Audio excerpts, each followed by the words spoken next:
ಪರೀಕ್ಷೆ ಅನ್ನೋದಂತ ಭಯ ಹುಟ್ಟಿಲ್ಲ. ಶಿಕ್ಷಕರಂತ ಭಯ ಇದೆ ಬಿಟ್ಟು ಪರೀಕ್ಷೆ ಭಯ ಇಲ್ಲ. ಅದಷ್ಟು ಎಕ್ಸಲೆಂಟ್. Thank you.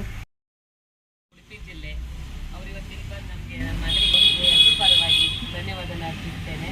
ಹಾಗೆ ಶಾಲೆ ಶ್ರೀರಾಮವಿದ್ಯಾ ಕೇಂದ್ರ ಶಾಲೆ ಸಂಚಾಲಕರಾದ ನಾಗೇಶ್ ಕಾಮತ್ರವರೇ ಹಾಗೂ ಮುಖ್ಯೋಪಾಧ್ಯಾಯರಾದಂಥ ವಿದ್ಯಾಭ್ಯಾಸ ಹಾಗೂ ಎಲ್ಲ ಶಿಕ್ಷಕರು ಅದು ಒಳ್ಳೆಯ ರೀತಿ ಸಹಾಯ ಮಾಡಿ ಅವರಿಗೆ ಇಷ್ಟೊಂದು ಮಾರ್ಕ್ಸ್ ಸಹಾಯ ಮಾಡಿದ್ದಾರೆ. ಅವರೆಲ್ಲರಿಗೂ ಧನ್ಯವಾದಗಳು. ಮೂಗಿನಂತೆ ಉಳಿಯೆಂದು ಹೆಸರಿಟ್ಟು ಹೊಳೆಯವರು ನಿನ್ನ ಉಳುವಾಗಿ ಹುಟ್ಟಿ ಬೆಳಗುತ್ತಿರ ಈ ಲೋಕವನ್ನು. ಅಂದರೆ ಯಾರಲ್ಲಿ ಪಾಂಡಿತ್ಯ ಇದೆ, ಯಾರಲ್ಲಿ ಬುದ್ಧಿಮತ್ತೆ ಇದೆ, ಆತ ದೊಡ್ಡ ವ್ಯಕ್ತಿ ಆಗ್ತಾನೆ ಅಂತ ಗೊತ್ತಾಗುವುದೇ ಇಲ್ಲ. ನಮ್ಮಲ್ಲಿ ನಮ್ಮ ವಿದ್ಯಾರ್ಥಿಗಳಲ್ಲಿ ಬೆರೆತು ಭಾಳ ಸೈಲೆಂಟ್ ಹುಡುಗ, ಯಾವುದು ವಿದ್ಯಾಸಂಸ್ಥೆಯಲ್ಲಿ ಎಂದು ತೊಂದರೆ ಕೊಟ್ಟವನಲ್ಲ, ಶಿಕ್ಷಕರು ತೊಂದರೆ ಕೊಟ್ಟವನಲ್ಲ, ಅತ್ಯಂತ ವಿನಯದಿಂದ ಸದ್ವಿನಯದಿಂದ ವಿದ್ಯೆಯನ್ನು ನಮ್ಮಲ್ಲಿ ಕಲಿತವನು. ಒಳ್ಳೆ ಅವನ ಏನು ಶ್ರಮವನ್ನು ಹಾಕಿದ್ದಾನೆ ಅದಕ್ಕೆ ತಕ್ಕ ಪ್ರತಿಫಲವನ್ನು ಇಂದು ಪಡೆದಿದ್ದಾನೆ. ಅವನನ್ನು ಹೆತ್ತ ತಂದೆ ತಾಯಿಗಳಿಗೂ ಆತ ಸಂತೋಷವನ್ನು ಪಡಿಸಿದ್ದಾನೆ.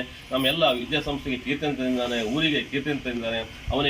ಅವನು ಏನು ಮನಸ್ಸಿನಲ್ಲಿ ಎಣಿಸ್ತಾನೆ ಅದು ಆ ಯಶಸ್ಸು ಅವನಿಗೆ ಸಿಗಲಿ. ಮುಂದಿನ ಅವನ ಭವಿಷ್ಯ ಉಜ್ವಲವಾಗಲಿ. ಈ ನಾಡಿನ ಈ ದೇಶದ ಒಂದು ಒಳ್ಳೆಯ ಪ್ರಜೆಯಾಗಿ ಅವನು ಮೂಡಿ ಬರಲಿ.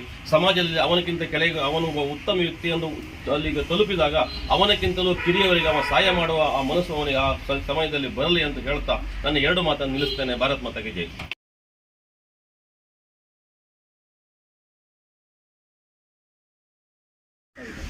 ತಾಯಿಯವರಿಗೆ ತಂದೆಯವರಿಗೆ ಒಂದು ಗಜ ತುಂಬಿ ಬರ್ತದೆ ಬಿಡಿ. ಯಾಕಂದರೆ ತಾಯಿಗೆ ಅವರಿಗೆ ಯಾವುದೇ ಆಶೆ ಇರೋದಿಲ್ಲ. ತನ್ನ ಮಗು ಒಳ್ಳೆಯದಾಗಬೇಕು, ಸುಸಂಸ್ಕೃತ ಆಗಬೇಕು, ಒಳ್ಳೆ ಸಾಧನೆ ಮಾಡಬೇಕು, ಪರೀಕ್ಷೆಯಲ್ಲಿ ಒಳ್ಳೆ ಮಾರ್ಕ್ ತೆಗಿಬೇಕು, ಸಮಾಜದಲ್ಲಿ ಒಳ್ಳೆಯ ವ್ಯಕ್ತಿಯಾಗಿ ರೂಪುಗೊಳ್ಳಬೇಕು. ಅದೊಂದು ದೊಡ್ಡ ಆಸೆ ತಾಯಿಗೆ. ಅದಕ್ಕೆ ತನ್ನ ಸ್ವಂತಕ್ಕೆ ಏನು ತಾಯಿ ಆಸೆ ಪಡಬೇಕು. ತಾಯಿ ಒಂದು ಸರ್ತಿ ಇಲ್ಲಿ ನಮ್ಮ ವಿದ್ಯಾಭಾರತಿಯ ಈ ಸನ್ಮಾನ ಕಾರ್ಯಕ್ರಮದಲ್ಲಿ ಈಗ ಅವಾಗಲೇ ನಮ್ಮ ಕಾರ್ಯದರ್ಶಿ ಅವರು ಹೇಳಿದರು, ಈ ವರ್ಷದ ಕಾರ್ಯಕ್ರಮಕ್ಕೆ ಅಂಗಳ ಅಂತ ಹೆಸರಿಟ್ಟಿದ್ದೇವೆ ಅಂತ. ನಿಮ್ಮ ಮನೆ ಅಂಗಳದಲ್ಲಿ ಆಗುವ ಈ ನಮ್ಮ ಮನೆ ಅಂಗಳದಲ್ಲಿ ಬೆಳೆದಂಥ ಹೂವನ್ನು ನಿಮ್ಮ ಮಣ್ಣಿನೊಳಗಿಟ್ಟು ಇಡಲು ತಂದಿರಬೇಕು. ಅಂದರೆ ಆ ನವನೀತ ಮುಂದೆ ಒಳ್ಳೆಯ ವ್ಯಕ್ತಿಯಾಗಿ ಸಮಾಜಕ್ಕೆ ಒಂದು ತೆರೆದುಕೊಳ್ಳಬೇಕು.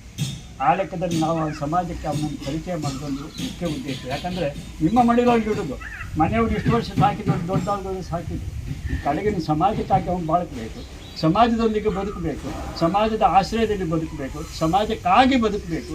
ತನ್ನ ಎಲ್ಲ ವಿದ್ವತ್ತು, ತನ್ನ ಶ್ರಮ, ತನ್ನ ಜಾಣ್ಮೆ, ತನ್ನ ಕರ್ಮಕೌಶಲ್ಯ ಎಲ್ಲ ಸಮಾಜಕ್ಕಾಗಿ ನೀಡಬೇಕು. ಮನೆಯವರೊಂದಿಗೆ ಸಮಾಜಕ್ಕೂ ನೀಡಬೇಕು. ಆವಾಗ ಅವನ ಇದು ವಿಸ್ತಾರ ಆಗುತ್ತೆ.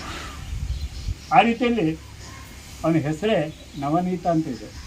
ನವನೀತ ಅಂದರೆ ನಿಮ್ಗೆ ಗೊತ್ತಿರ್ಬೋದು, ಬೆಣ್ಣೆ.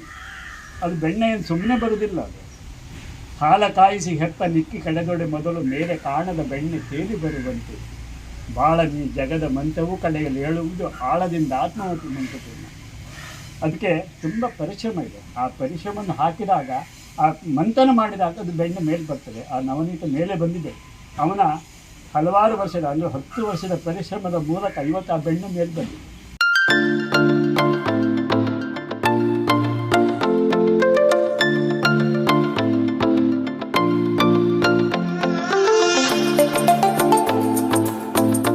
ಅಖಿಲ ಭಾರತೀಯ ಶಿಕ್ಷಾ ಸಂಸ್ಥಾನ ಸಂಬಂಧಿತ ವಿದ್ಯಾಭಾರತಿ ಕರ್ನಾಟಕ ಉಡುಪಿ ಜಿಲ್ಲೆ ಅಭಿನಂದನಾ ಪತ್ರ ನವನೀತ್ ಆರ್ ಶ್ರೀರಾಮ ವಿದ್ಯಾಕೇಂದ್ರ ಕೋಡಿ ಕುಂದಾಪುರ.